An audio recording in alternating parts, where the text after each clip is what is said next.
ustedes tienen mucho más. Nosotros, Claro, sí, es lo algo que... práctico para saber manejar, encontrar las herramientas y se nos termina la ciencia. Sí, ayer lo hablábamos de eso, que, ¿cómo se dice? Que tenemos un poquito más de tiempo, nosotros tenemos un cuatrimestre más, entonces le damos... Cuatrimestral y es aprender. Claro, aprender todo. Bueno. ¿Lo tenemos o no? ¿Santiago Tour? ¿Lo ubicás? No. No, él no lo ha tenido. Santiago creo que es más nuevo, sí. Ahí No me acuerdo, pero eran los viejos los que tenía ya. Eran de la cámara. Ya deben que si no se jubilaron, se están jubilando ahora. Bueno, ahí está, chicos. A ver, vamos a... Relegados al fondo. Siempre. El galponcito que tienen ahí lo estaban remodelando todo esta misma. ¿En dónde? Ahí atrás de todo. El que es de post cosecha, el galpón ese que tienen. ¿En dónde? ¿En el ICA? ¿Saben que no he estado? Sí. Lo estaban remodelando todo, pintando, así, haciendo cámaras de iluminación, todo. Y bueno, porque el problema que allá en el INTE teníamos adentro de los laboratorios, estudiamos adentro de digital. Todos los profesores tienen prácticamente el 80%, el 90% de los titulares de cátedra son de dedicación full time. Entonces tienen oficina ahí adentro, todo va a golpear la puerta y están siempre. Sí. Por eso cuando le decíamos lo de la tesis, yo con la tesis me senté con Paco Berman y me sentaba en su oficina y es la ventaja que no todas las facultades tenés que... a veces pasa, sí. Bueno, ¿les parece que arranquemos? A ver, está Gonzalo ahí, ya conectado, Ricardo también, Pedro capaz que se conecta un poquito más tarde, pero bueno. ¿Se acuerdan que habíamos quedado en este problemita? Y acá me decían Martín que se fue medio confundido ayer, que había cosas que no le habían quedado. Por ahí lo vamos a cerrar entre todos al problema como para terminar de entender los conceptos que vimos. Habíamos visto este problema, habíamos planteado, de un perno que está uniendo la barra de tiro del tractor con la barra del implemento que estoy arrastrando, ¿no? Y nada, el primer problema consistía en verificar si el perno podía resistir este esfuerzo, ¿no? De 3.000 kilos que iba a ser la barra de tiro esa del implemento, teniendo el perno 4 centímetros de diámetro y teniendo idea de qué material está hecho a través del sigma de influencia, el cociente de seguridad y todo eso, ¿se acuerdan? Lo que habíamos quedado como criterio general es que el perno ese está sometido a qué tipo de esfuerzo. El perno. El perno a corte. A corte, porque hay dos secciones que se lo quieren llevar para un lado y una sección que se la quiere llevar para el otro, una barra que se lo quiere llevar para el otro, ¿no es cierto? Está bien, pero el perno está sometido a corte. Y el esfuerzo que tiene que soportar el perno es de 3.000 kilos, ¿está claro? Bueno, entonces fíjense, el planteo que se hace es el siguiente. Conociendo entonces el sigma de fluencia y adoptando un coeficiente de seguridad de 3, yo podía sacar el sigma admisible, ¿se acuerdan? Sí. Sigma admisible era sigma de fluencia dividido un coeficiente de seguridad. ¿Está bien? En nuestro caso nos da 8.000 ese valor, newton centímetro cuadrado. 24.000 dividido 3 me da 8.000. Bueno, muy bien. Ese es el sigma admisible. Acá lo puedo pasar si quiero, fíjense. Bueno, calculo el tau admisible que decíamos que habitualmente es un valor un poco menor al sigma, en este caso 4/5 adoptamos, y me da un valor un poco inferior, 6.400 newton centímetro cuadrado. Eso es lo que soporta por centímetro cuadrado al corte, ¿no es cierto? ¿Está bien? El perno. Y ahí en la última expresión, en la de la derecha final, lo que hice fue pasarlo a kilos centímetro cuadrado, ¿no? Lo dividí por 9,8 para que me quede en kilos centímetro cuadrado para relacionar unidades, porque fíjense que la fuerza la tengo expresada en kilos. También podría expresar la fuerza en newton, ¿no es cierto? ¿Y qué hago? Los 3.000 kilos de eso los paso por 9,8 y me quedan en newton. Podría hacer eso también. Para comparar las cosas, ¿no? ¿Está bien? Y en definitiva, acá, como es tensión cortante, a ver, Martín, ¿qué expresión voy a utilizar de cálculo? Los chicos también, a ver ahí.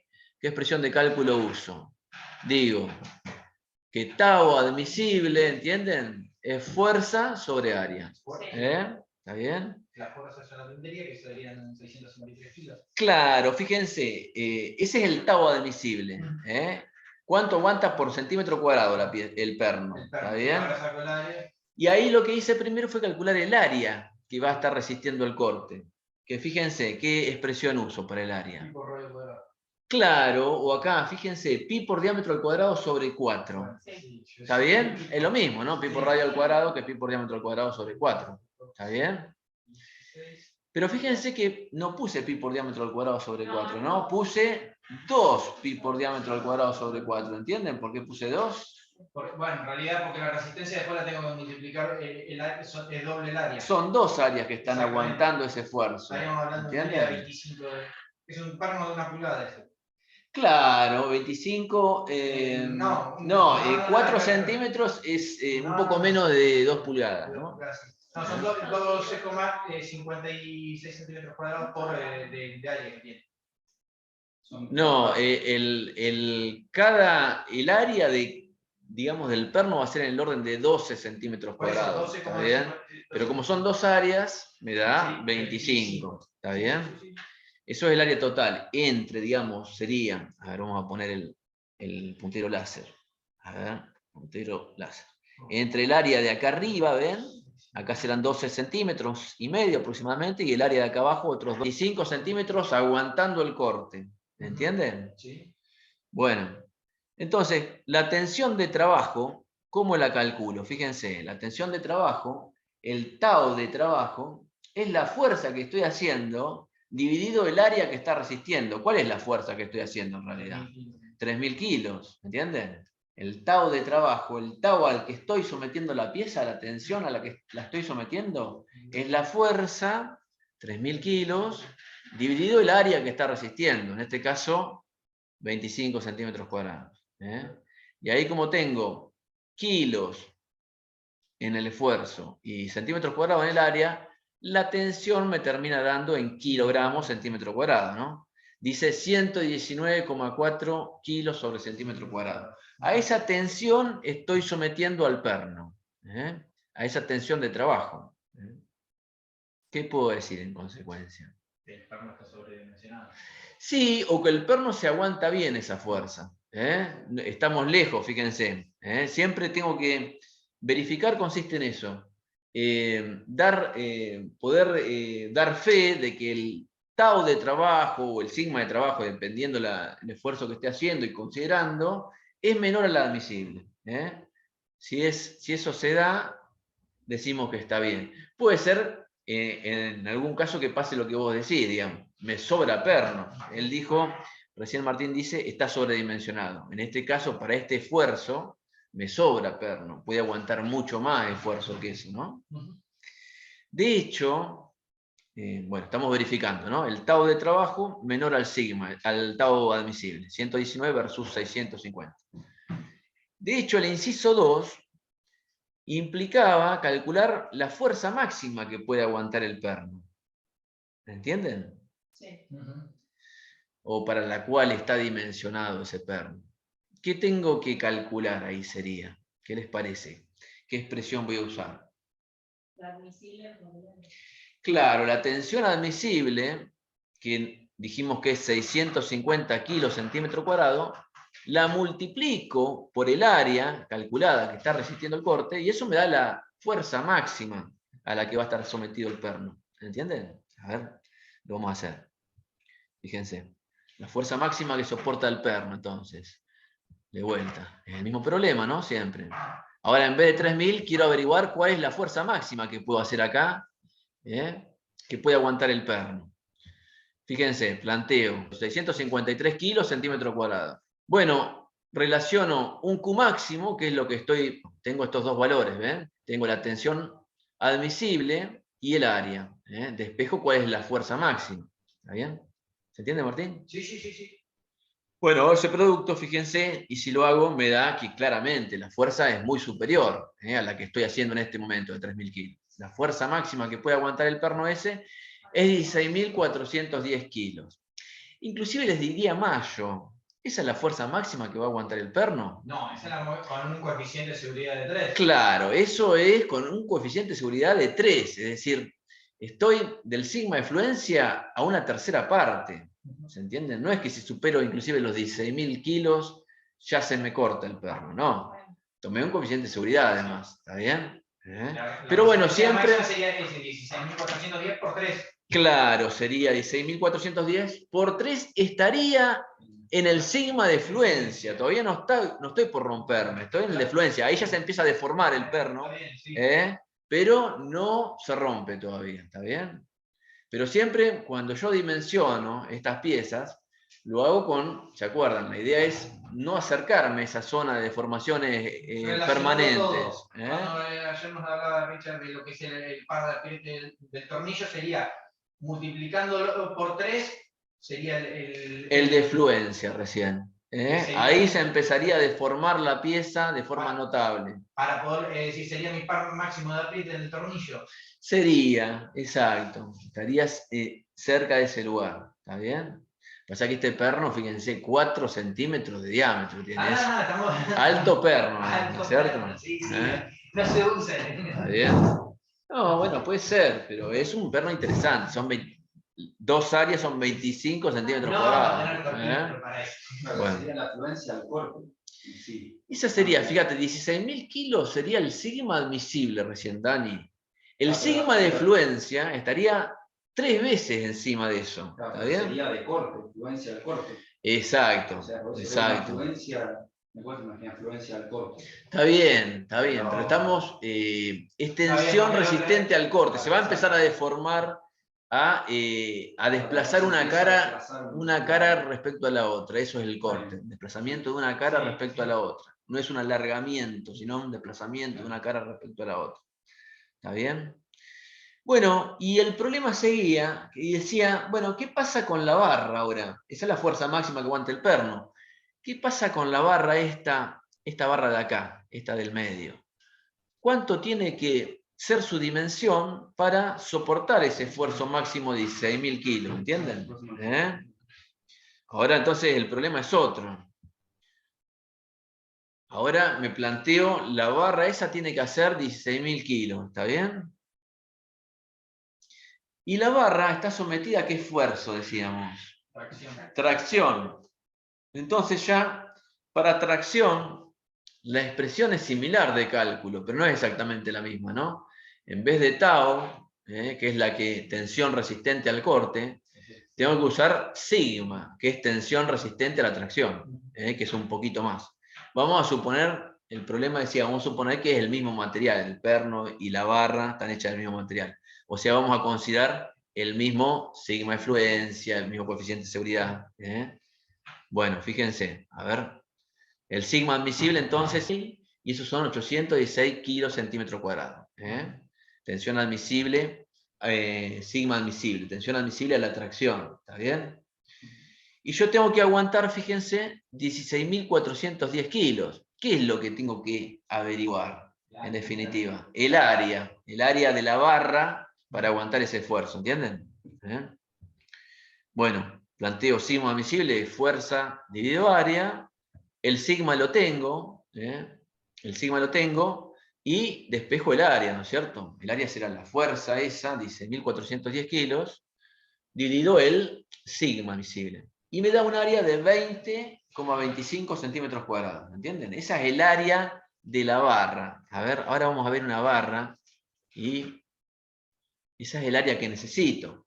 El área que necesito para resistir ese esfuerzo de tracción, ¿entienden? ¿Qué salvedad tengo que hacer con esto? A ver, la barra va a ser algo así, ¿no es cierto? Miren, esta es la imagen, ¿no? Yo voy a enganchar a esta es la barra que va a estar sometida a tracción, acá hay un lugar para el perno, ¿no es cierto? Y esos 20 centímetros cuadrados que veíamos recién, que calculé recién, ¿dónde tienen que estar eso? Acá, ¿no es cierto? Acá, entre esto y esto, me tiene que sumar 20 centímetros cuadrados, ¿entienden? Porque esa es la parte crítica, débil, ¿entienden? Entonces, fíjense, acá lo que se hace, determina la sección de la barra B, para la P máxima, que era, recién determinamos ya la superficie, ¿no? Que eran 20 centímetros cuadrados. Pero determina el ancho, dice, sabiendo que el espesor, la altura de la barra es 2,5.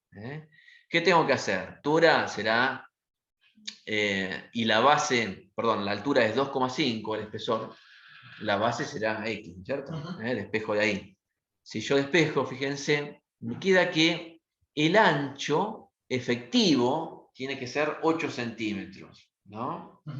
O sea, tengo que tener 8 centímetros de ancho entre esto y esto. ¿De cada lado o 4 y 4? Claro, sería 4 de un lado, 4 del otro, ¿no? ¿Y el ancho total de la barra cuánto va a ser entonces? 12 centímetros. 12 centímetros, dice acá Martín. No sé si lo siguen al razonamiento. 8 más 4 del... Porque claro, son 4 de un lado, 4 del otro y 4 del perno. Obviamente esta barra que estoy mostrando acá es un ejemplo, nomás no tiene esas dimensiones, pero para que se vea el problema. Entonces, el ancho total, digamos, de la barra, todo esto, va a tener que ser 12 centímetros, ¿no es cierto? Porque es el ancho que efectivamente necesito, más el ancho del hueco, del perno. Doctor. ¿Lo ven a eso, Ricardo y Gonzalo? Así es, con esto me quedó bastante claro. Solo la diapositiva anterior, ¿será que pudiera regresar a ella? Si no fuera mucha molestia. Claro, ¿entendiste cómo se calculó el área? Así es. El área, bueno, el área resulta obviamente de una sección rectangular como esta, de el espesor o la altura por el ancho de la barra, ¿entendés? Entonces nosotros sabiendo el valor B, digamos, el ancho, ¿está bien? Y tuvimos en cuenta la salvedad esta de que, bueno, hay una parte de la barra, la más débil, que en la que el ancho tiene que ser, el ancho efectivo tiene que ser en total 12, porque tengo que considerar los 4 centímetros de hueco del lugar para el perno, ¿no? ¿Está bien? ¿Se entendió? Muy claro. Pero la barra está sometida a tracción. Para tracción utilizamos la expresión de cálculo sigma es igual a fuerza sobre área. La fuerza de tracción y el área que está resistiendo la tracción. Pero usamos sigma, admisible. Mientras que cuando dimensionamos al corte utilizamos tau admisible. Las expresiones son análogas, son en la misma expresión de cálculo. Siempre es una fuerza, nada más que en el corte yo les decía ayer, bueno, la fuerza me está tratando de cortar la pieza, de separar una cara de la otra, mientras que en la tracción me las está tratando de separar en sentido longitudinal. ¿Está bien? Pero es análogo el asunto. ¿Estamos con esto? Para cerrar el problema. Ricardo y Gonzalo, ¿lo pudieron seguir? Así es, solo le consultaba si pudiera regresar a la diapositiva anterior, que estoy tomando capturas de pantalla para... No te escuché. La diapo anterior era esta. ¿Esta? École, esa, mero. Gracias. Ahí está. Igual, yo hoy les quise subir la presentación al aula virtual, al lugar donde van a descargar todo, pero pesaba más de 50 megas, entonces no me dejó. Voy a tratar de resolverlo para que lo tengan. Para mañana voy a tratar de que lo tengan ya y puedan, aparte le fui cargando cosas y demás, entonces la versión que les cargaría ahora no sería la definitiva, pero bueno, por lo menos para que lo vayan teniendo y lo vayan siguiendo.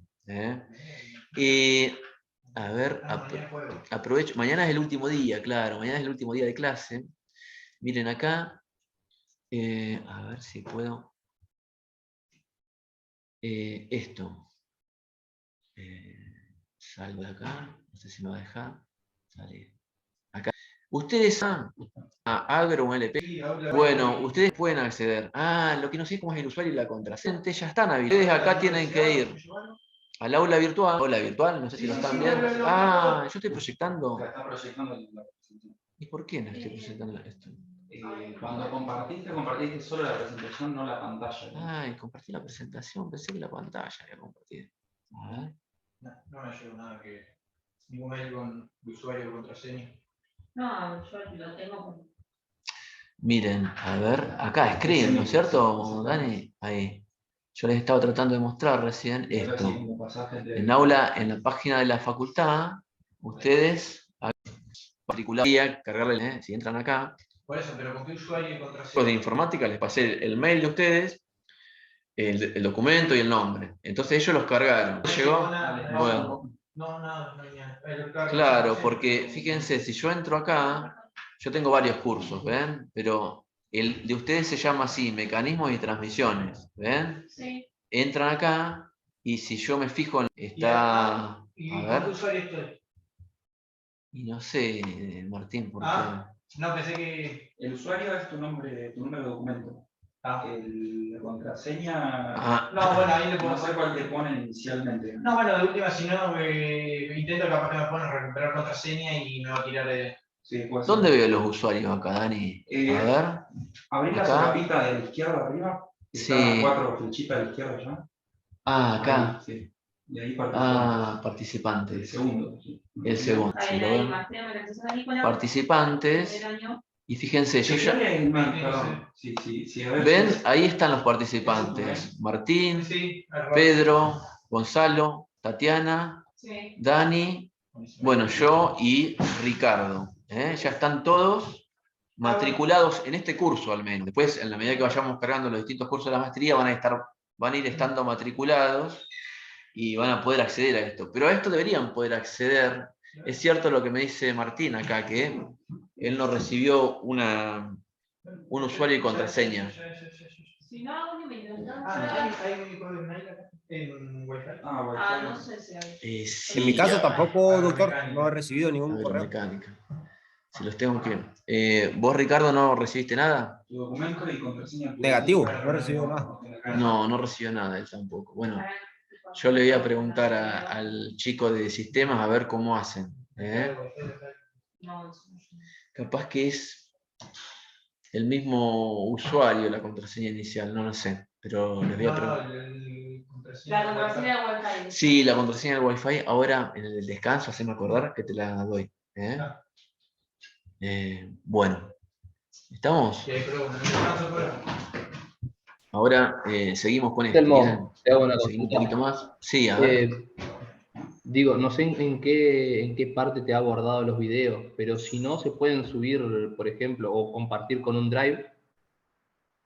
Sí, está bien, Gonzalo. Acá me decía ayer Dani que él ha subido los videos al Drive. Yo ya los convertí ayer, el de ayer y la clase de anteayer ya la convertí. La de hoy la estoy grabando, también la vamos a convertir y también la vamos a subir. O la subiré a YouTube, yo estoy acostumbrado a subir a YouTube y después compartirles el enlace, que no pesa nada eso. Si no consigo eso, lo haré a través de un Drive, pero sí, de alguna forma van a poder recuperar las clases. Y el Power, obviamente, también. El Power, mi idea es subírselos ahí al aula virtual, ¿vieron? Que les estaba mostrando recién, y que ustedes lo puedan bajar de ahí. Pero bueno, vamos, a ver, estamos arrancando y yo estoy medio sobrepasado, digamos, entre preparar las clases y eso. Pero bueno, denme un tiempito y de alguna forma lo vamos a resolver. Ya se vieron ahí matriculados. Matricularse, ya los pudimos matricular y están todos inscritos en la maestría, ya fue aprobado eso. Así que, bueno, me falta Tatiana porque falta el título, pero en algún momento va a salir. Quédate tranquila, en algún momento va a salir. Bueno, a ver, vamos a por acá. Flexiza un poco de cálculo para la flexión. Yo les decía, la pieza ya... ahí está, buenísimo. Sí, gracias. Gracias, Dani. Justo estaba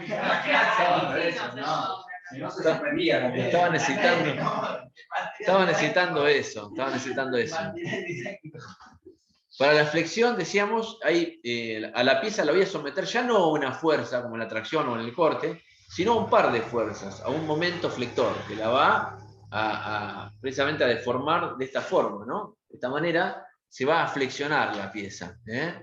Fíjense, ahí está una pieza que ha sido antes de la deformación y luego de ser deformada, como recién estamos viendo, ¿no? Fíjense, lo que pasa en la flexión es lo siguiente. Yo tengo, lo ven ustedes, un tiro láser, someterla a la flexión y acá luego de ser sometida a flexión, ¿no? Yo inicialmente se hace una retícula acá de líneas que muestran cómo está la pieza inicialmente y qué pasa luego de que es deformada, luego de que es sometida a la flexión. Rectangulares, digamos, y se ve que AB, CD y EF todas valen lo mismo, esos segmentos, ¿ven? Cuando yo le aplico la flexión, aparece, la pieza se curva, un radio de curvatura acá, denominado ρ, se forma un ángulo acá. ¿Qué pasa? A ver, ¿qué les parece? Hay una capa intermedia, el arco CD es igual al segmento CD original, es decir, no se deformó, no se traccionó, ni se comprimió. ¿Está bien? Ahora, fíjense, el segmento AB, que está alejado hacia arriba de esa línea media, si ustedes observan, se traccionó, se estiró el segmento AB para llegar al segmento A'B'. Y el segmento de abajo, el que está por debajo, se comprimió, ¿está bien? Es decir, en la flexión ocurren en forma simultánea tracción en las fibras más alejadas de arriba y compresión en las fibras más cercanas, ¿entienden? Hay tensiones entonces normales a la cara de las piezas, o que están en el sentido del eje. Se conjugan tensiones de tracción en las de arriba y compresión en las de abajo.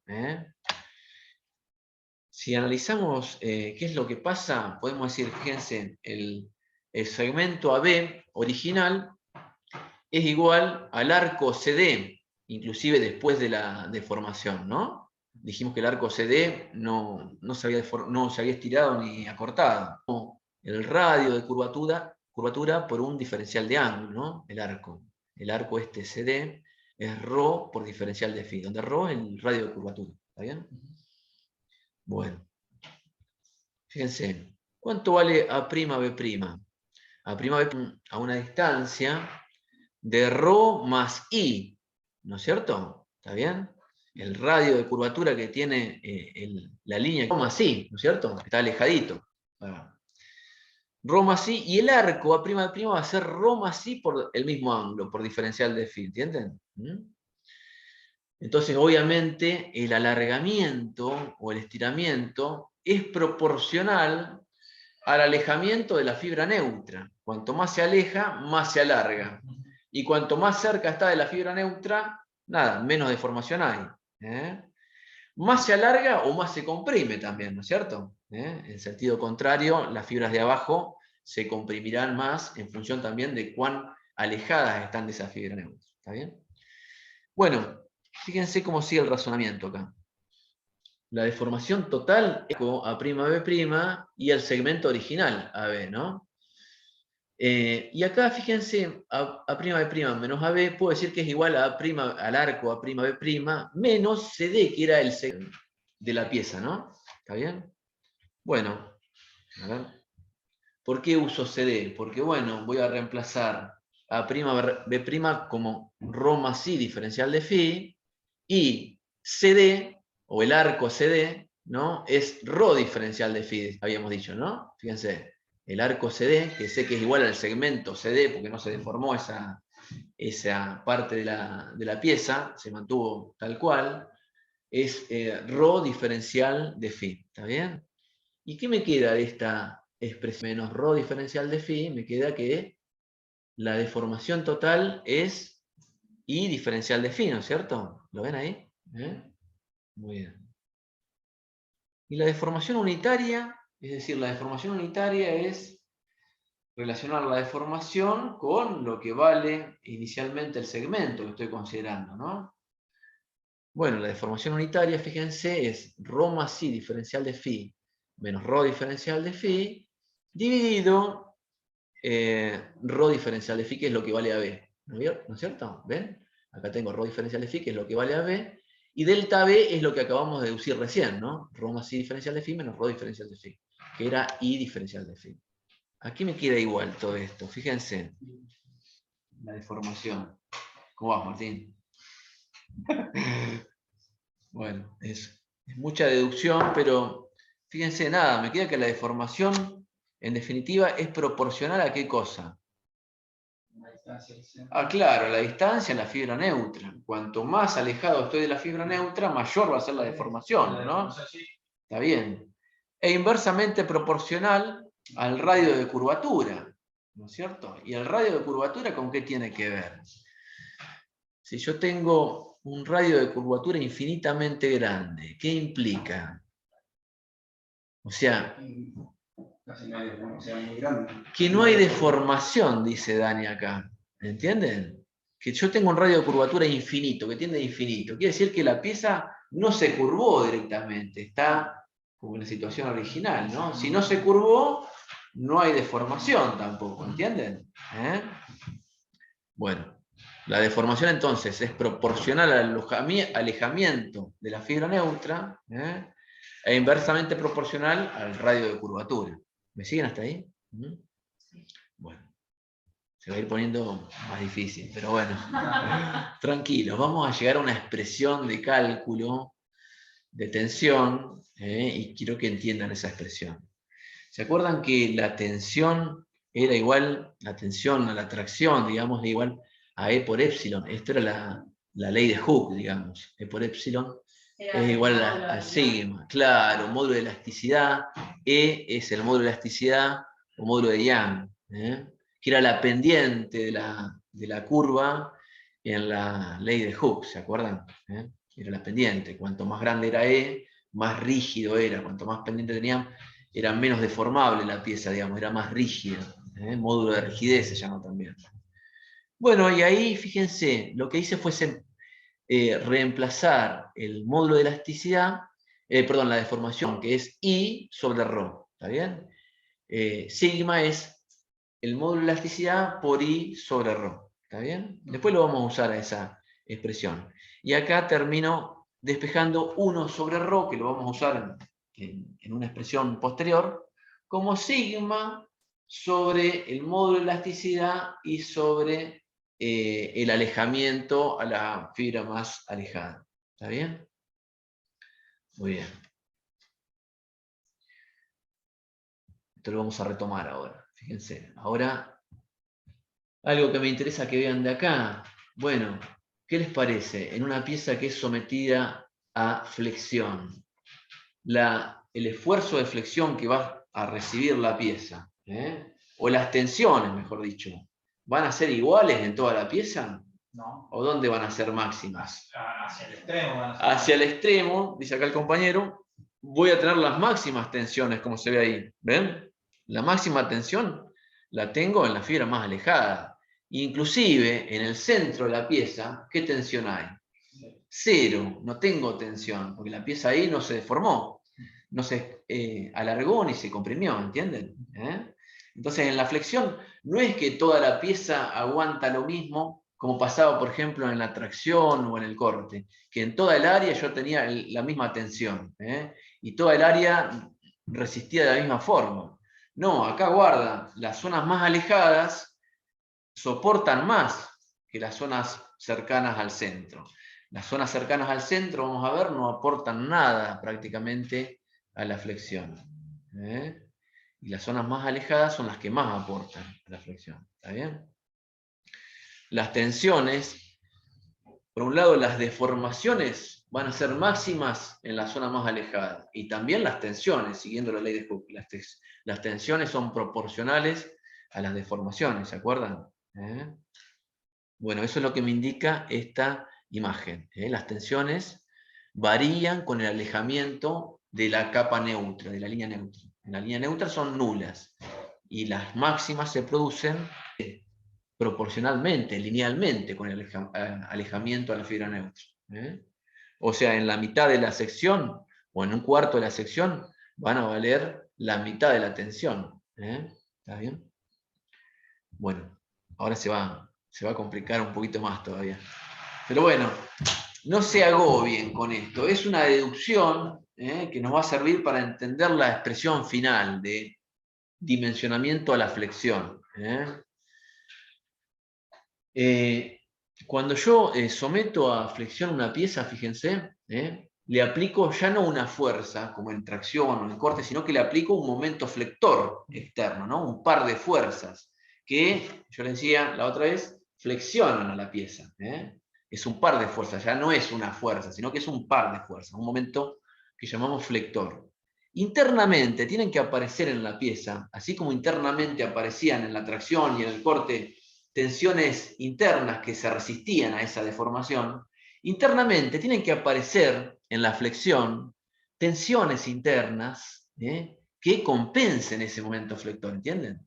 Que, digamos, de alguna forma resistan ese esfuerzo externo. Ahora ya no es una fuerza, es un par de fuerzas, es un momento. Entonces, fíjense, aparecen tensiones en cada infinitésimo de área, que multiplicadas por un diferencial de área, ¿qué me darán? Una tensión por un diferencial de área, ¿qué me da? Una fuerza, ¿no es cierto? Y esa fuerza, fíjense, aplicada a una determinada distancia de la fibra neutra, ¿qué me va a estar dando? Una fuerza por una distancia me da un momento, un par, ¿entienden? Es decir, en cada infinitésimo de área de la pieza aparecen tensiones, que multiplicadas por tensiones que multiplicadas por un área me dan una fuerza, o sea, una fuerza infinitesimal, que multiplicada por una distancia a la fibra neutra me va a dar un par. Una fuerza por una distancia me da un par, ¿no es cierto? ¿Entienden? Entonces, digamos, voy a encontrarme externamente, hago la integral de esas tensiones por diferencial de área multiplicadas por una distancia. Perdón, la distancia vos la tenés en cuenta desde el canto, digamos.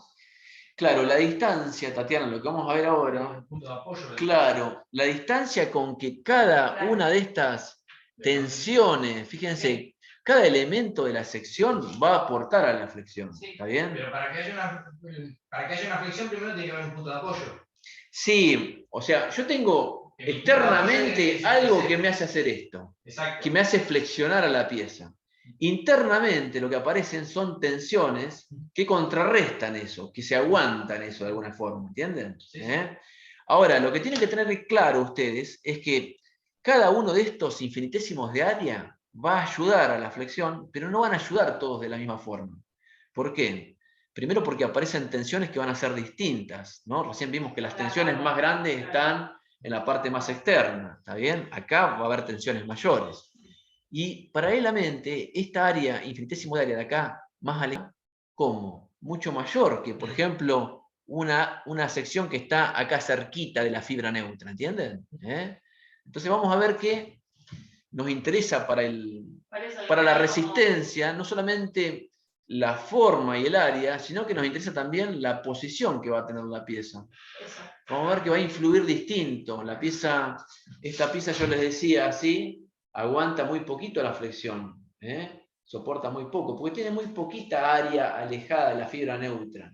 Si yo la quiero flexionar así, aguanta un montón, y no la puedo flexionar. ¿Por qué? Porque tengo mucha área muy alejada de la fibra neutra, que aporta muchísimo a la resistencia a la flexión. ¿Entienden? Entonces, a la flexión ya no es una cuestión de área, sino que es de área y de posición de la pieza también. Vamos a seguir un poquito y capaz que llegan a entender el concepto final, que es lo que queremos que se lleven de esto. Fíjense, entonces tengo externamente el momento flector, que me está generando esta deformación que veíamos recién, que multiplicadas por ese infinitésimo de área me da una fuerza, y esa fuerza está aplicada a una determinada distancia de la fibra neutra, y eso me termina generando el momento, fuerza por distancia, ¿no? Y la integral de todas esas tensiones es lo que me termina dando la resistencia, digamos, ¿no? Bueno, menos momento flector más la integral de estas y sigma diferencial de área igual a 0, me queda que el momento flector es igual a la integral de estas tensiones y estos momentos infinitesimales, ¿no? Fíjense, acá el módulo de Young y el ρ, que es la curvatura, el radio de curvatura que va a sufrir la pieza, son valores constantes para un determinado momento flector y para un determinado rigidez, ¿no? Si son valores constantes, pueden salir fuera de la integral, es el concepto integral, y adentro de la integral me queda I por I diferencial de área, I cuadrado diferencial de área, ¿entienden? Y la integral de los I cuadrado diferencial de área es lo que llamamos momento de inercia. Y el momento de inercia, vamos a ver, es lo que nos explica cómo resisten las piezas a la flexión. Inicialmente lo vamos a tomar así, como que es la integral de los I cuadrado diferencial de área. Después vamos a ver en algún ejemplo cómo intervienen la distancia, cómo interviene la posición de la pieza en esa integral. Y vamos a ver que no siempre es lo mismo.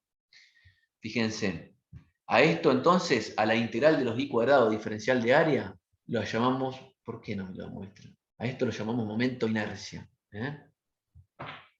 A eso lo llamamos momento de inercia. Y ahora vamos a ver alguna expresión de cálculo. Fíjense, entonces me queda que el momento flector que yo hago es E por ρ por el momento de inercia. ¿Está bien? Y fíjense, puedo despejar 1 sobre ρ, el momento flector, sobre el módulo de elasticidad, sobre el momento de inercia. ¿Está bien?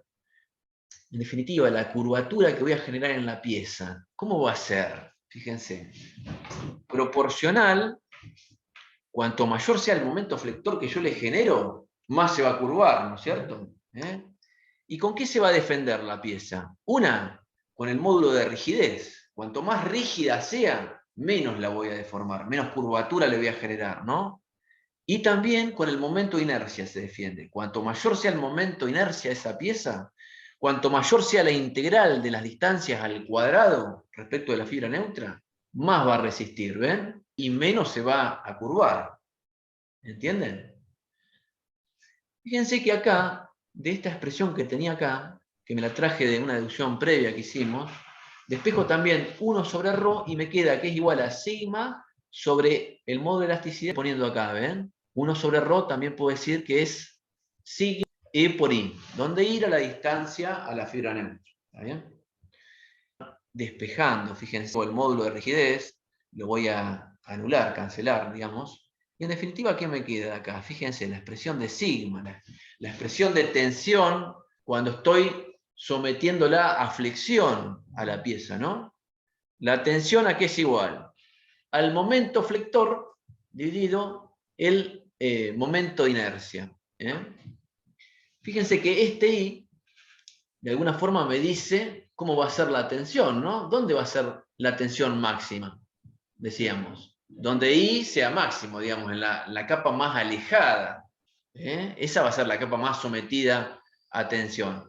Donde I vale 0, en la fibra neutra, no tengo tensión directamente. No ayuda en nada la fibra neutra a resistir a la flexión, ¿entienden? Y donde I es máximo, ahí tengo la máxima tensión. ¿Está bien? Y de hecho, la máxima tensión, fíjense, el sigma máximo lo tengo, el momento de inercia por la distancia máxima, la fibra más alejada, tengo lo que se llama módulo resistente, que ahora lo vamos a estudiar, vamos a ver qué valor adopta. Entonces, flexión, ¿ven?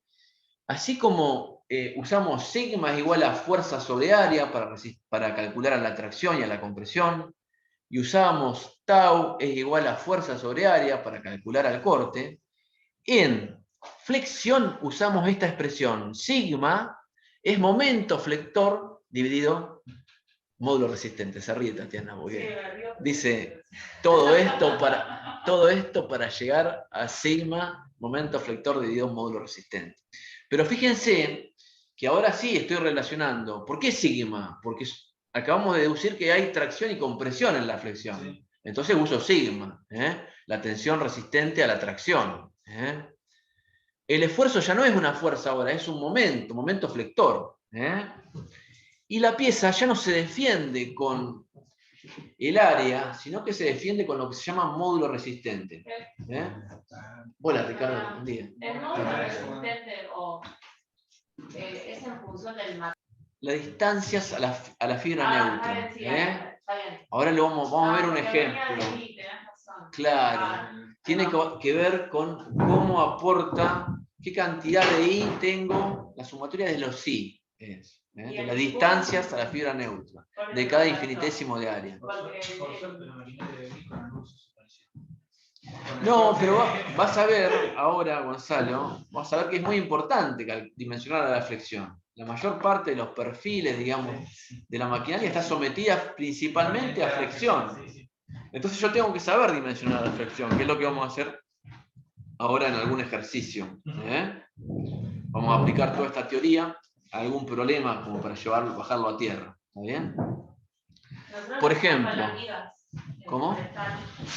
Claro, bueno, vamos a empezar calculando el momento de inercia y el módulo resistente de una pieza simple, como una viga, como dice Tatiana acá, rectangular, ¿no? Yo tengo una viga rectangular que tiene una base y una altura, ¿no es cierto? Donde la fibra neutra va a ser la fibra XX, ¿no? Bueno, ¿cuál es el momento de inercia de esa pieza? Fíjense, el momento de inercia, por definición, es la integral de los I cuadrado diferencial de área, ¿no? Es la sumatoria de las distancias al cuadrado respecto de esa fibra neutra, ¿no? Bueno, calculémoslo para una pieza rectangular. ¿Cuánto vale? Fíjense. ¿Qué es un diferencial de área para acá? Fíjense. Es la base por un diferencial de I, ¿no es cierto? ¿Entienden? Vamos a hacerlo. Fíjense. Es la base por un diferencial de I, donde la base hasta más h sobre 2, para hallar el momento de inercia. Fíjense, la base es un valor constante, lo puedo sacar fuera de la integral. Miren, lo saco fuera de la integral, ¿no? Y me queda la integral de I cuadrado diferencial de I, que es, si se acuerdan de matemáticas, I cubo sobre 3. ¿Está bien? Y acá tengo la expresión, ¿ven? Me queda b por i cubo sobre 3. Y lo integro desde más h sobre 2 hasta menos h sobre 2. Bueno, el 3 lo puedo sacar fuera. Me queda b sobre 3 de más h sobre 2 hasta menos h sobre 2. ¿Qué pasa con i cuando vale más h sobre 2? Me queda más h cubo sobre 8. ¿Está bien? ¿Y qué pasa en el límite inferior? Menos h cubo, menos h sobre 2. Me queda menos h cubo sobre 8, ¿lo ven? O sea, me queda menos h cubo sobre 8. ¿Se entiende? O sea, me queda b por h cubo sobre 8, más h cubo sobre 8 me queda h cubo sobre 4. Y el momento de inercia es b por h cubo sobre 12. Es decir, ¿influye con la dimensión de la pieza? Sí, tiene que ver. Pero guarda que una de las dimensiones está el cubo. La altura, en este caso, está el cubo. Mientras que B solo aporta en forma lineal. ¿Está bien? Y fíjense, el módulo resistente, ¿cómo se calcula? La distancia a la fibra más alejada, que es h sobre 2. Si yo hago B por h cubo sobre 12, dividido h sobre 2, me queda, fíjense, B por h cuadrado sobre 6. Ese es el módulo resistente para esta pieza rectangular, que podría ser la que dice Tatiana, una viga de madera que tiene una determinada base y una determinada altura. ¿Cómo aporta? Bueno, guarda, h aporta al cuadrado, b aporta linealmente. ¿Entienden la lógica? No, ya no influye el área, influye las distancias a la fibra neutra. Cuanto más área tenga alejada de la fibra neutra, más me aporta a la flexión. En un caño se comporta de un caño rectangular. En un caño es lo mismo, digamos, tengo que hacer la integral respecto a la cara neutra, que va a estar en la mitad. Una viga y un caño se calcula de la misma, una viga y un caño rectangular, que es la típica estructura de un chasis, se calculan. Un caño, decís vos, que es hueco, Exacto. que tiene, por ejemplo, se une con 2T. Exacto. Vamos a verlo ahora en un perfil, Martín. Dame un tiempito y lo vemos en un perfil, ¿está bien? Estamos viendo primero inicialmente una cara llena. Yo tengo un perfil rectangular lleno. ¿Está bien? Miremos qué pasa si pongo ahora el perfil. Estaba analizando esto, el momento de inercia así, ¿no es cierto? ¿Qué va a pasar con el momento de inercia así? ¿Será lo mismo? ¿Será igual? ¿Será menor? ¿Será mayor? El H que decíamos que influye al cubo se reduce. El H, si yo lo coloco así, ahora la deducción va a ser la misma, pero el H va a influir linealmente y el que va a influir al cuadrado va a ser el B, que es una distancia muy chiquita. ¿Está bien? Vamos a hacerlo. Fíjense. Bueno, momento de inercia y módulo resistente. Para cuando está la viga parada, digamos. Cuando está acostada, el razonamiento es el mismo, ¿ven? Pero ahora la fibra neutra va a estar acá. Y las distancias a esa fibra neutra, obviamente, como máximo van a ser B sobre 2 y menos B sobre 2, ¿no es cierto? Fíjense, la expresión que uso es análoga. El momento de inercia es la diferencial de área. Y ahora un diferencial de área es h por un diferencial de x, ¿no? Por eso la expresión es totalmente análoga a lo que vimos recién. H sale fuera de la integral, integro x cuadrado diferencial de x, que me va a quedar x cubo sobre 3. Y lo que me queda, como pudo ver Martín recién lo que me queda del cubo ahora es b, que no es la dimensión más grande, es la dimensión más chica. El que está al cubo es b. El momento de inercia de esta pieza es la misma pieza. Pero el momento de inercia, cuando yo coloco la pieza así, es mucho menor que cuando coloco la pieza así.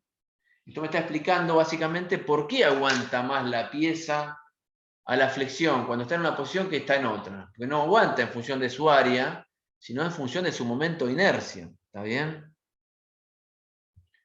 Fíjense, me queda h por b cuadrado sobre 6. Es lo mismo, pero el que está al cuadrado ahora es la dimensión menor. Por lo tanto, la resistencia va a ser menor a la flexión, ¿entienden?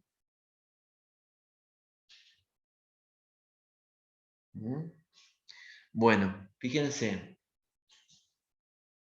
El momento de inercia es h por b cubo sobre 12.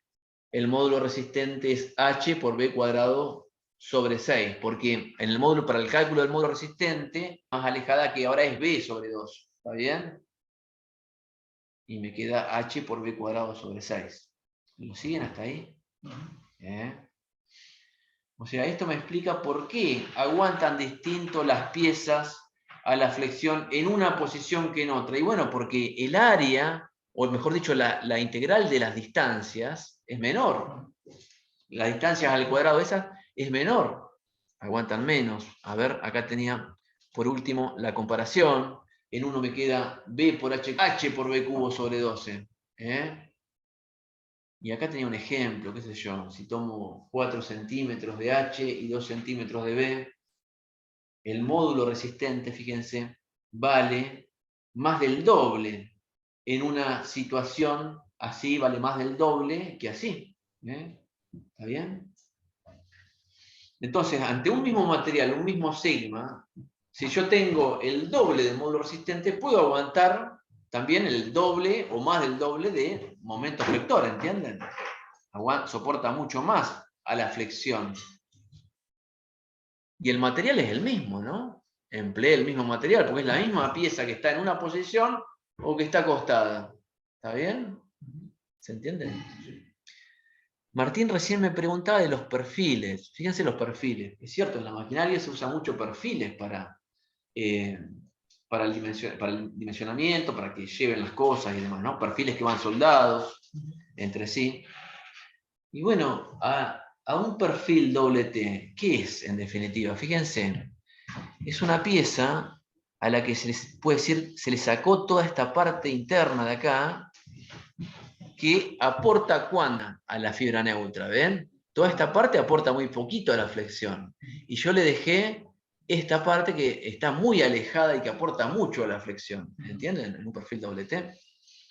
Entonces, cuando se trata de perfiles, bueno, ya el cálculo de la integral de los i cuadrado diferencial de área se complejiza. Entonces, para los perfiles habitualmente vienen tablas en los cuales unen los distintos perfiles. H sería la altura en milímetros, ¿no es cierto?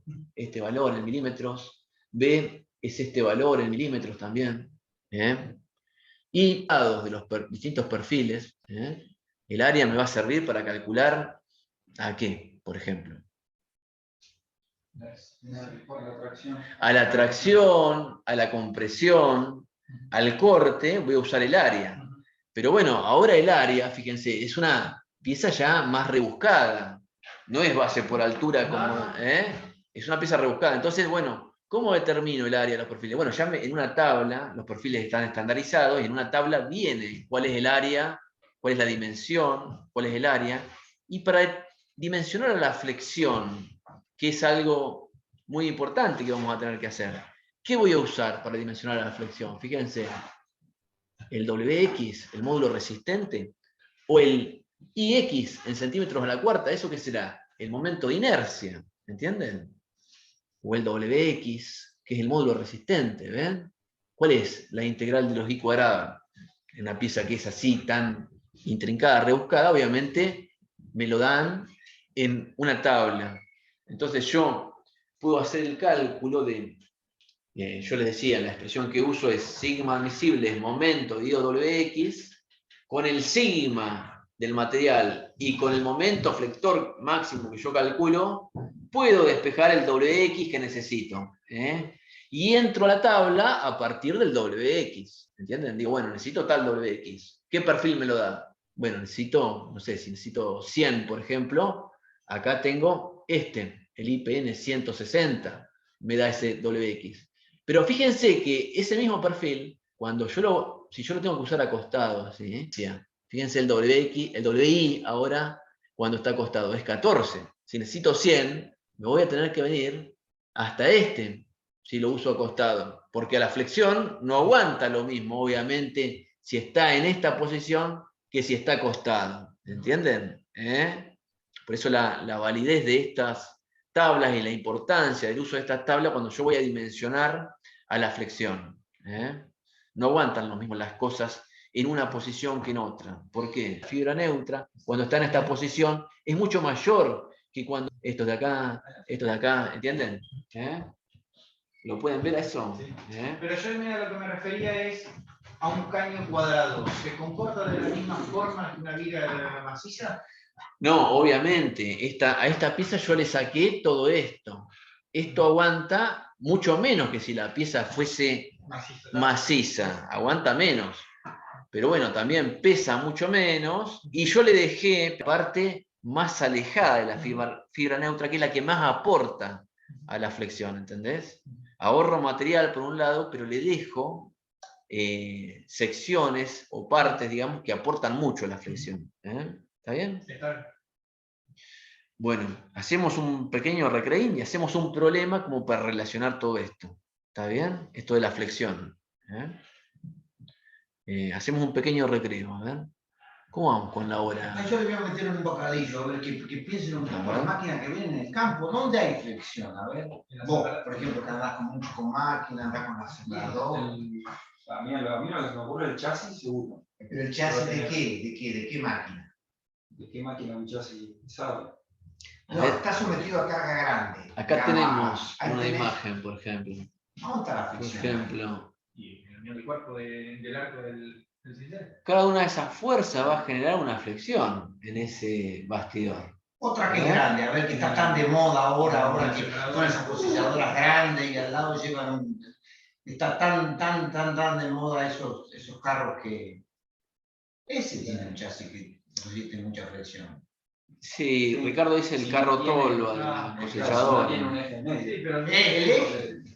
Pero si tiene dos ejes, ofrece flexión. Si Pero tiene para medio, si yo siento por ahí, al medio, lo compensa. No, compensa las pelotas. Capaz que lo Si tiene el eje al medio, digo. Y pero tiene el eje al medio, pero la carga, la carga la tiene que aguantar. el eje es que aguanta todo el peso. El eje, también, así transversalmente. El En eje. el medio del eje. Sí, el eje. Sí, lo ves a ese eje, parece una cinta elástica. ¿Cómo? Parece una cinta elástica cuando lo ves trabajar. ¿No? Es que no hay problema. No hay problema que se flexe. No se va a romper. Sí. Pero tiene que estar dimensionado para aguantar ese Claro, porque fuerza. está en la zona elástica. Claro. Porque está en la zona elástica. Obvio. Entonces, cuando vos... Lo que pasa es que hay una cosa que es un criterio de cálculo de los mecánicos que dice que a vos, al que calcula flexión, le dicen, ¿querés una cosa rígida, semirrígida o que vos lo veas? Entonces se dice que la flecha de una cosa rígida es la luz sobre 5. Claro, la luz sobre 500. ¿Estamos de acuerdo? La luz donde apoya, los dos apoyos dividido 500, eso semirrígida. Una cosa rígida es la luz sobre 700. Entonces, por eso el tipo que te hace el galpón en el campo te dice, y vos ves los galpones iguales, y este mira qué bebita finita que tiene otro más. Pero uno Es lo que le explicó él, que más o menos es. Bueno, vamos a hacer un pequeño descanso. Y vamos a compartir, a ver, estamos viendo esto. Bueno, este que viene ahí, fíjense, es... A ver, ¿por qué no me comparte acá? Esperen un cachito, a ver si puedo compartir. La presentación.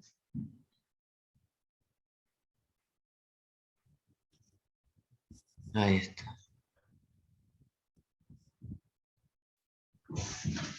A ver si lo puedo ver.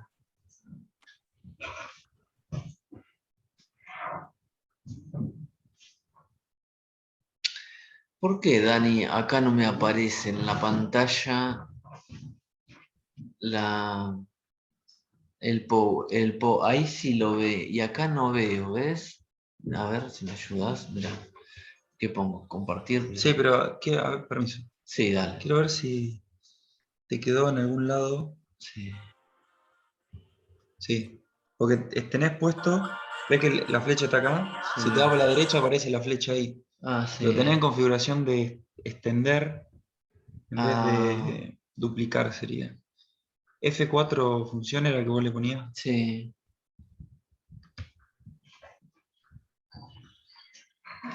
Sí. Porque ellos creo que no están viendo la presentación.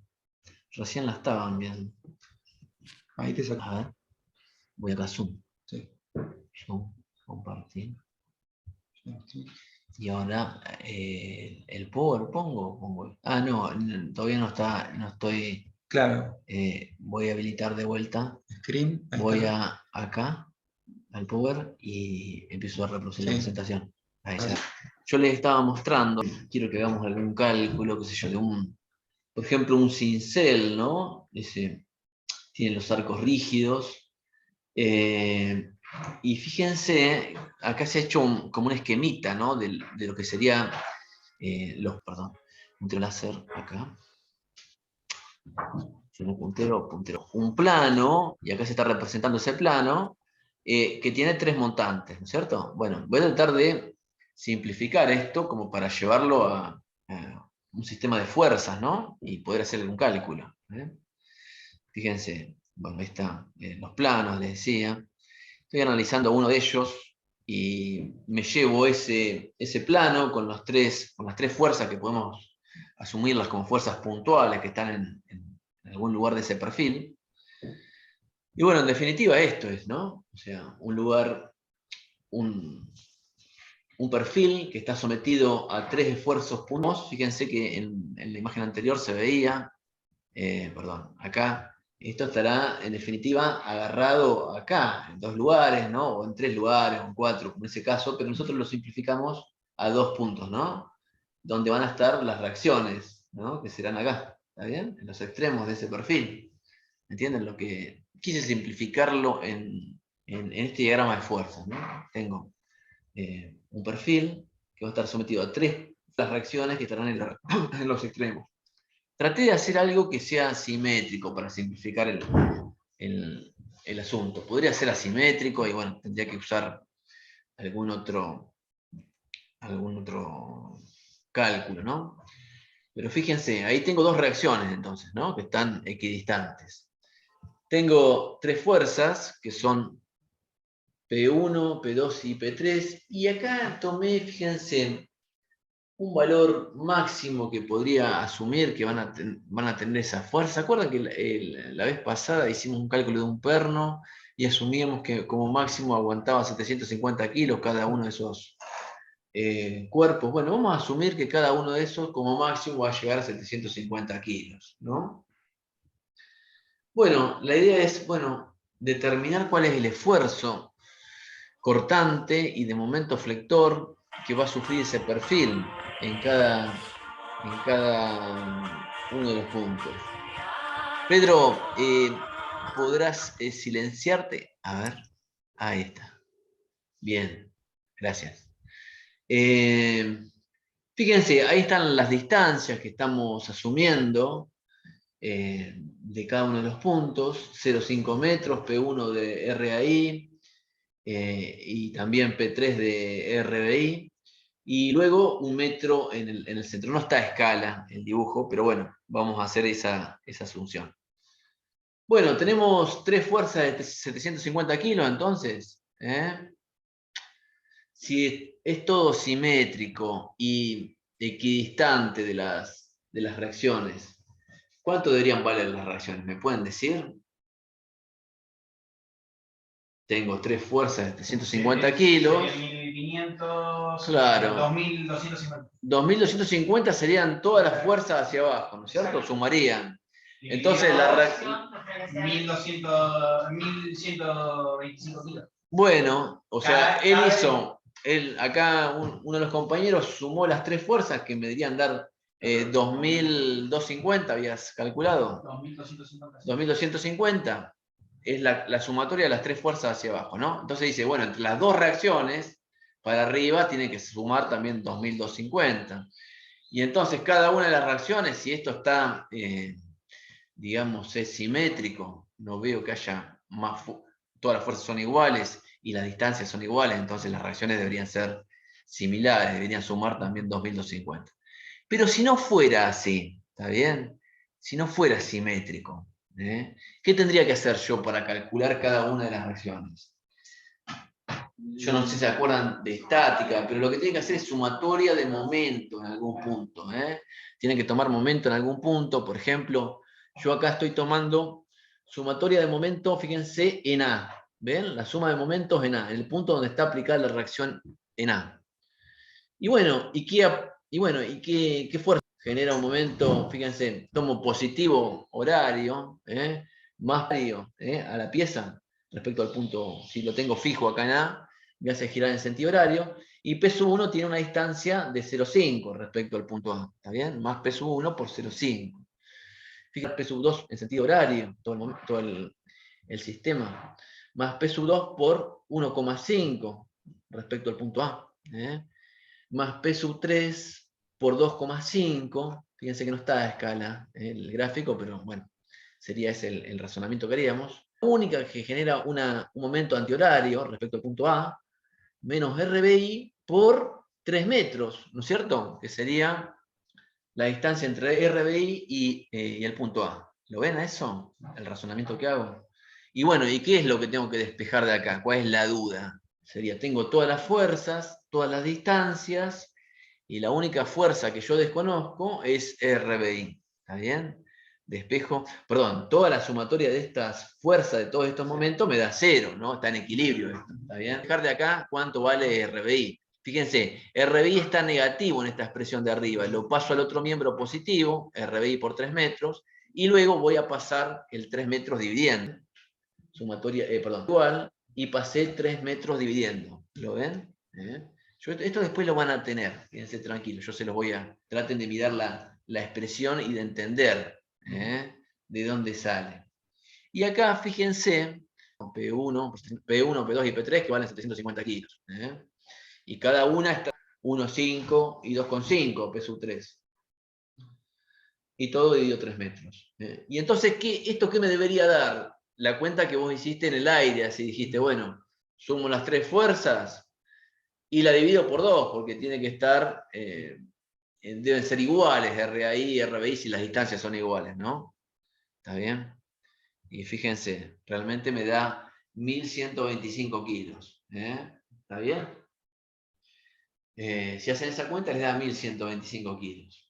Ahora, en este caso las 3 fuerzas son iguales, las distancias son equidistantes, digamos, de RAI y RBI, pero si no fuera así, yo debería tomar momento y debería llegar a ese valor.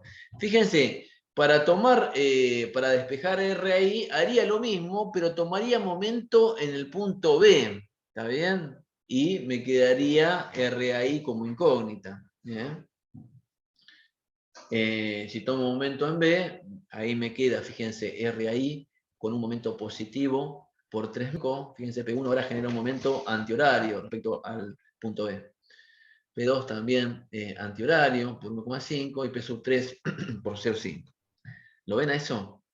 Si hago la sumatoria de fuerzas y hago el despeje, Bueno, me va a quedar, obviamente que me voy a llegar a que RAI vale lo mismo, ¿no? Vale 1125, que es lo que hice acá. Perdón, RAI me termina quedando también 1125 kilos. ¿Está bien? Bueno, y acá viene lo que es el cálculo y la deducción de cuál es el esfuerzo cortante en esa pieza en cada lugar. Yo tengo que ir haciendo cuánto es el esfuerzo de corte y cuál es el momento flector en cada lugar. ¿Está bien? Para hacer eso voy a hacer lo siguiente, lo que voy a expresar ahora, fíjense, que lo van a tener ustedes también, la deducción esta, a posteriori. Para el cálculo del corte, se toman cuáles son las fuerzas en I que tengo a la izquierda de cada sección, de cada sección considerada. ¿Está bien? Voy a hacer eso. Que tiene que ser igual a la sumatoria de las fuerzas que tengo a la derecha, ¿no? Nada más que con el signo cambiado. Es decir, si a la izquierda tengo, qué sé yo, menos RAI, bueno, a la derecha tengo que tener más RAI. ¿Está bien? Como corte.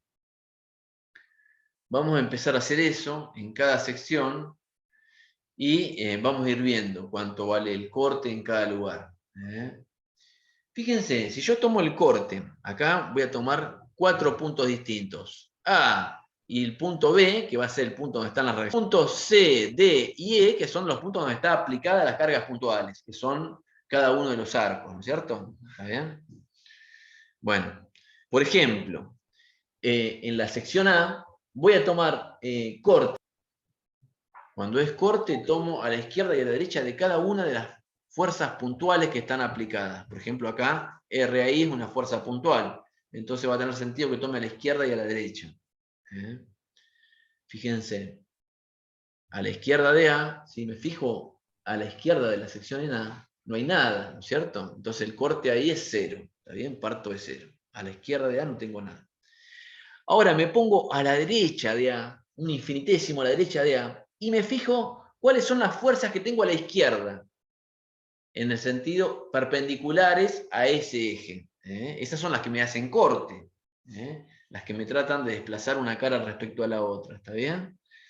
¿Cuáles son las fuerzas que tengo a la izquierda de la sección A? Fíjense, ¿qué tengo? RAI. RAI. Entonces, ¿cuánto vale el corte en A la derecha?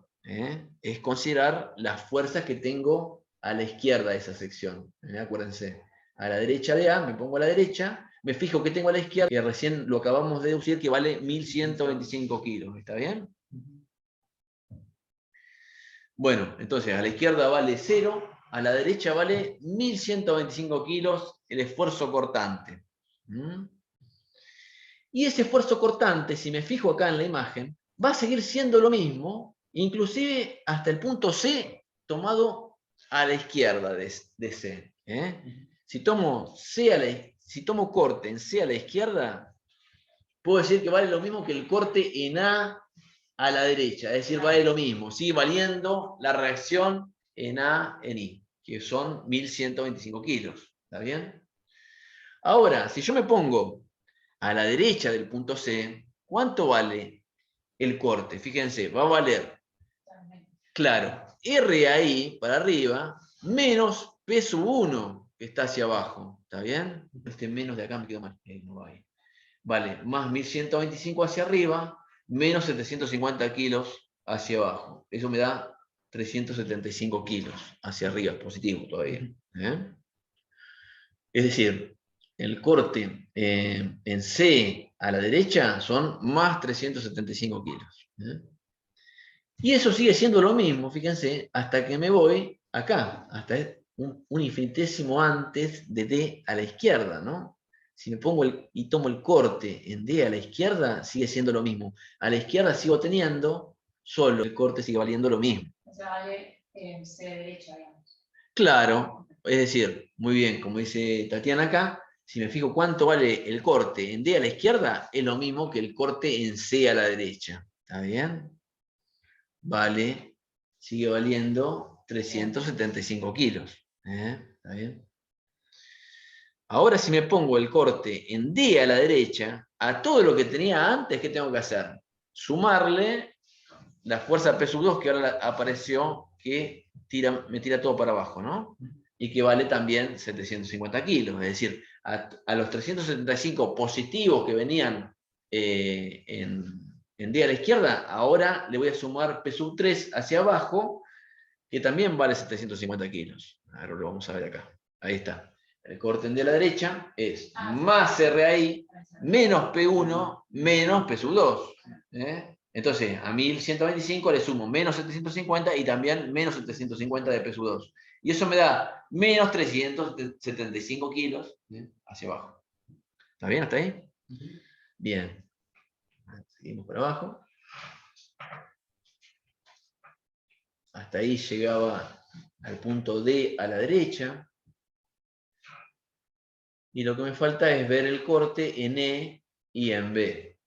En E que tengo, fíjense, si me pongo en el punto E acá y me fijo a la izquierda, tengo exactamente lo mismo que tenía en D, en el punto D a la derecha. Sigo teniendo exactamente las mismas fuerzas, ¿no? Es decir, 375 kilos negativos.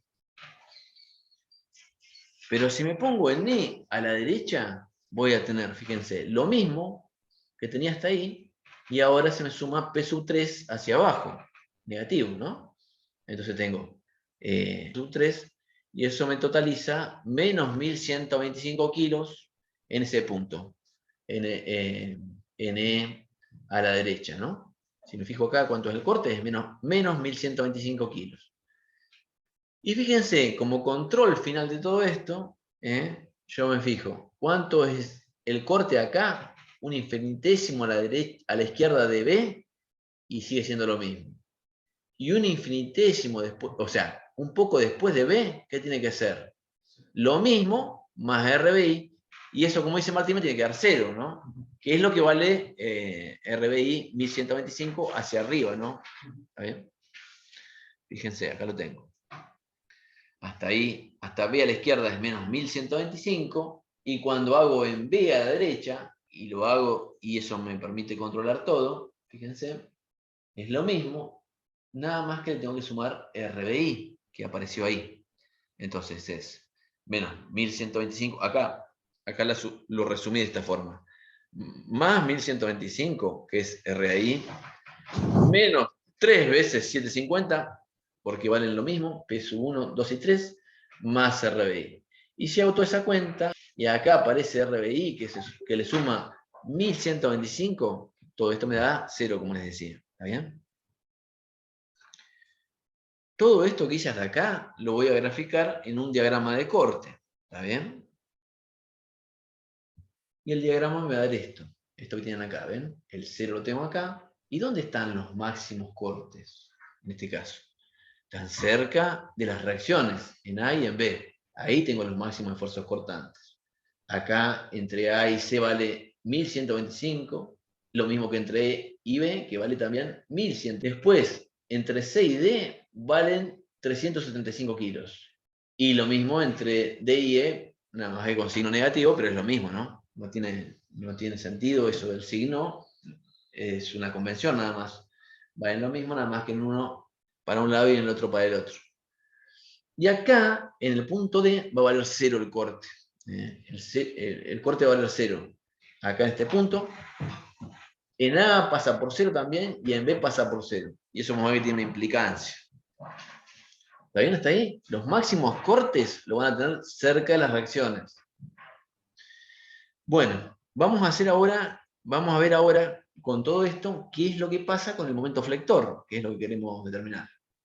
Fíjense, y con esto vamos a terminar por hoy. Un poquito más y ya terminamos. En el momento flector voy a hacer exactamente lo mismo que venía haciendo hasta ahora.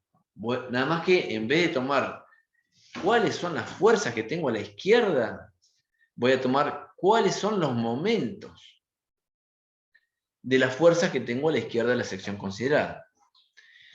Acá, en momento flector, no va a tener sentido que tome a la izquierda y derecha, porque a la izquierda y a la derecha el momento va a seguir siendo lo mismo, porque la distancia va a ser la misma. Fíjense, entonces voy a tomar solo el momento en los puntos. En A, en C, en D, en E y en B. Y vamos a ver cuánto vale. Fíjense, en A cuánto va a valer el momento. Fíjense, chicos. En A. 0 va a valer. ¿Por qué 0? Porque si bien a la derecha de A puede decir que aparece R ahí, a la derecha de A la distancia es 0. Entonces no tengo momento como tal. Puede aparecer una fuerza, pero momento flector ahí es 0. Está bien. Fíjense, el primer momento que voy a considerar es el momento en C. ¿Está bien? Y lo que les decía hoy, no va a tener sentido que tome a la izquierda y derecha, voy a tomar en C. Fíjense, en A era 0, y en C ¿cuánto vale el momento? Acá la compañera dice, en C el momento va a valer más RI por 0,5 metros. Más RI por 0,5 metros. Y eso es, fíjense, 562,5 kilos. Que es lo que tengo ahí. Expresado. ¿Está bien? Bien. Tomo el momento flector en D ahora, en el punto D. Y me fijo de vuelta. ¿Cuáles son las fuerzas que tengo a la izquierda que me generan momento? Son, nuevamente, ¿cuáles? RI por 1,5, ¿no? O sea, las fuerzas, en la medida que nos vamos desplazando, van a seguir siendo las mismas. Pero, obviamente, van a variar las distancias. Entonces, eso me va a hacer variar. Momento flector en D, ¿cuánto va a ser? RI por 1,5, positivo, y menos P1 por 1 metro. ¿Está bien? Entonces, más RI por 1,5, menos P1 por 1 metro, eso es 937,5 kilos. ¿Está bien? ¿Sí? Momento del flector Acá, en D estamos. Sí. Ahora, en la mitad. Sí. ¿Que ¿Cómo va a ser el momento? Piensen, ahí, en el punto D. Piénsenlo, y después me dicen. ¿Cómo tiene que ser la flexión en la mitad? Máxima, ¿no? Máxima. Máxima. Ahí la máxima flexión la va a tener en la mitad, claramente. Pero ¿por qué no? Disculpa, porque de esto no es 0, pero ¿por qué le resta 750 menos 1? Menos 750 por 1. Fíjate. Más el momento, estoy tomando momento flector acá. Sí, Tengo que hacer. El momento flector, acordate, es la suma de las fuerzas por la distancia en ese punto. Fíjate. Más RI1 por 1, porque es un momento negativo, fíjate. Esta fuerza me hace momento horario respecto al punto D. El momento horario es así, fíjate, ¿no? Sentido antihorario. P1 me genera un momento antihorario. ¿Está bien? Bien. Momento flector en E ahora, chicos. Momento flector en E. Todas las fuerzas que me hacen momento que están a la izquierda de esa sección. Fíjense. Más RI por 2,5, menos P1 por 2, menos P2 por 1. ¿Está bien? ¿Está bien así?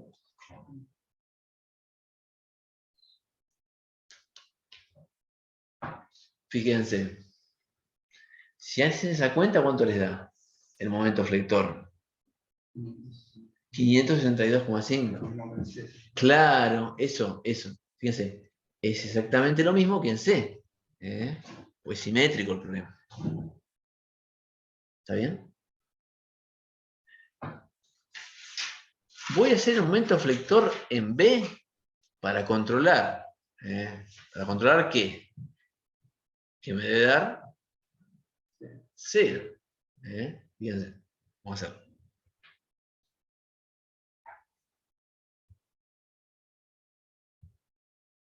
Tomo momento flector en E, y son todas las fuerzas que me hacen momento que están a la izquierda de B. Eso que puse ahí está mal. Eso es en E. Esto que estoy tomando acá, que dice E, es B en realidad. Momento flector en B. Ahora lo modifico. Más RI por 3 metros, menos por 1,5, menos peso 3 por 0,5. Si hacen eso les da 0. 0.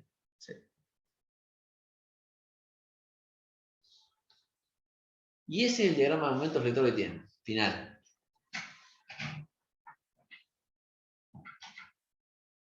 Donde pueden observar que el máximo está en la mitad, ¿no? Esto. Por último, vamos a ver los dos diagramas juntos.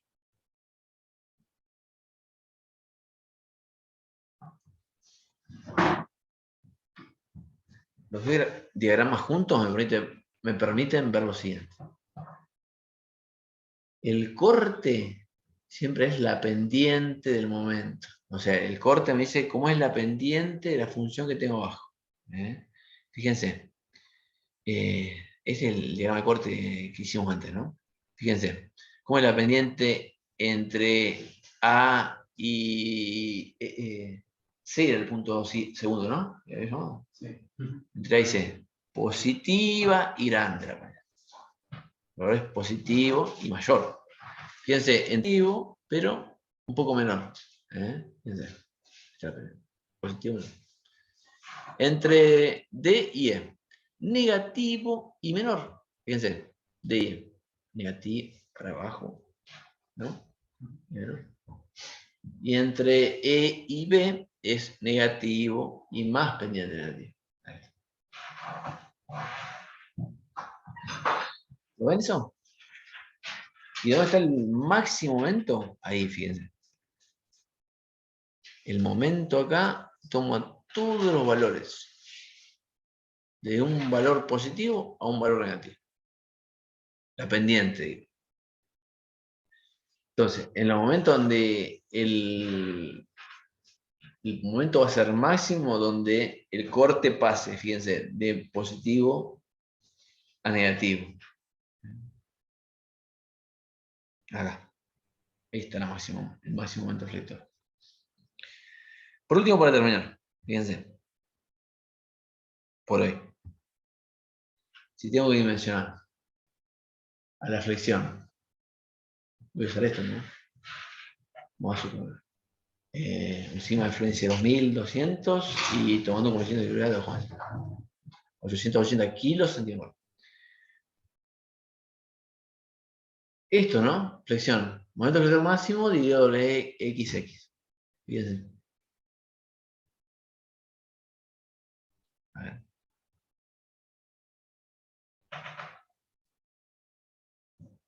¿Se acuerdan que ese era el momento flector que habíamos calculado recién? 937 kilográmetros, que son 93.700 kilogramos centímetros. Lo divido por este sigma misil que tomé recién y me da 106 centímetros cúbicos. Ahora vamos a ver para qué usamos eso. Y tabla admisible. 4/5 sigma admisible, 704 kilos centímetros cuadrados. El corte es eso, ¿no? ¿Se acuerdan? El dimensionamiento. ¿Siempre es así? Mayormente sí. Mayormente sí. Puede haber alguna variación, pero mayormente va a ser así. Fíjense. El área al corte, ¿se acuerdan? El dimensionamiento del corte que era fuerza dividido área. Entonces la superficie y calculaba la superficie. 5 dividido 300. Fíjense, qué poquito.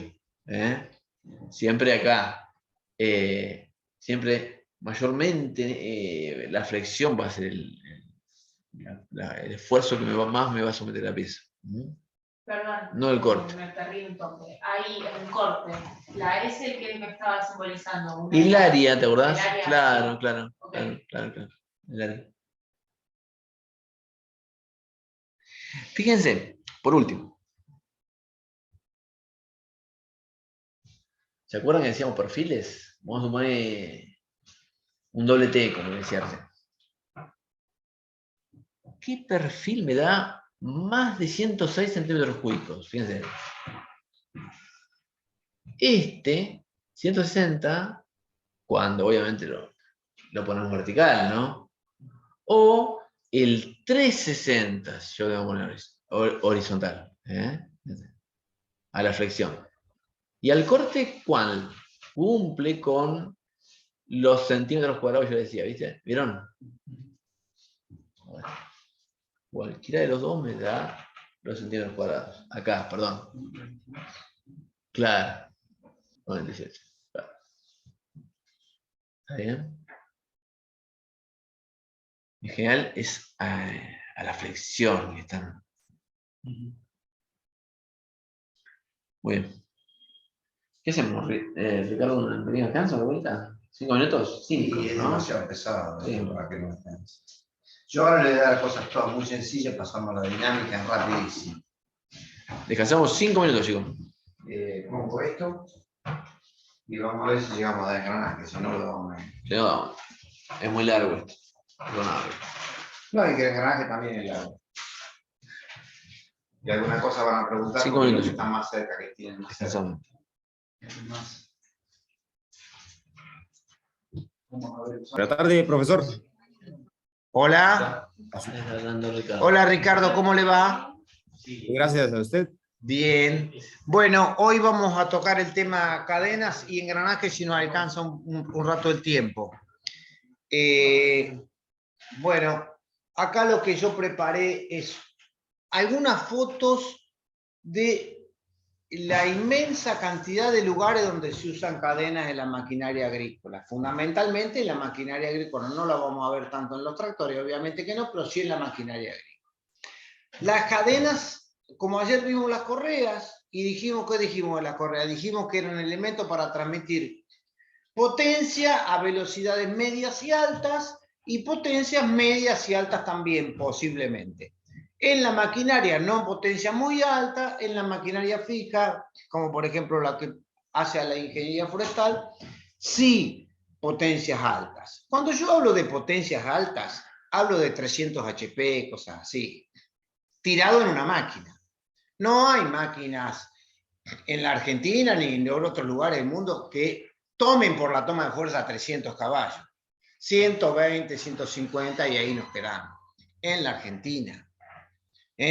Con el modelo de maquinaria que hay acá, que es un modelo extensivo. Acá no hay mucha máquina como hay en Europa, donde sí hay mucha transmisión de potencia porque lo hacen intensivo o máquinas que pueden transmitir mucha potencia por la barra. En la Argentina no, pero sí hay mucha máquina grande que tiene mucha distancia entre ejes, la cadena se adapta perfectamente bien.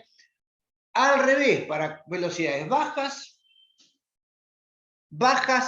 y potencias intermedias. Digamos, también en la maquinaria agrícola potencias bajas. Ahora, después, al final vamos a ver un ejemplo de una fertilizadora moderna donde están las cadenas. Cadenas muy sencillas. La cadena tiene respecto a la correa, a ver si de los dos se dan cuenta. Pongámosle que yo puedo reemplazarla ambas una por otra. ¿Cuál es la principal diferencia que habría? A ver.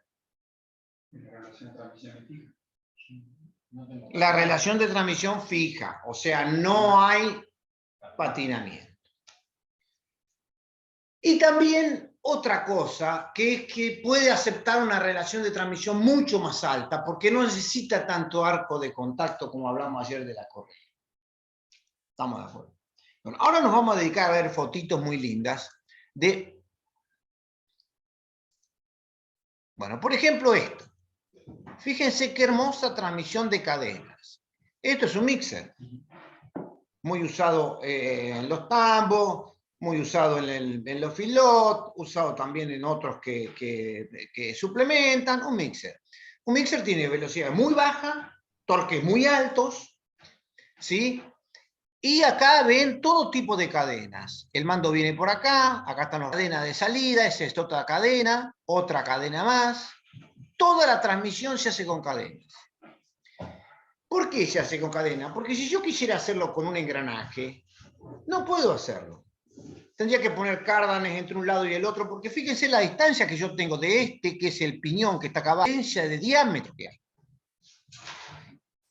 Yo dije piñón y corona y no dije qué es. El piñón siempre es la rueda más chica y la corona la rueda más grande. ¿Estamos de acuerdo?